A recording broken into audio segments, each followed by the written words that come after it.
Falses no sols afecten la política, també, per exemple, la meteorologia. Veus expertes i persones aficionades a aquesta matèria han analitzat a Beniarrés, a Alacant, com combatre els falsos avisos i les possibles repercussions.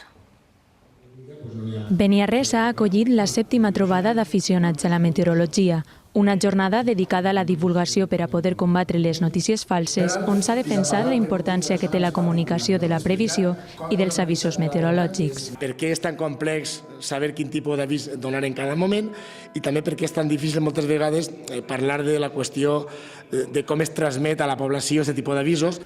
El poble compta amb un museu del clima i cada primavera el veïnat es volca amb la cita que organitzen l'Ajuntament, el Laboratori de Climatologia de la Universitat d'Alacant i Meteorred.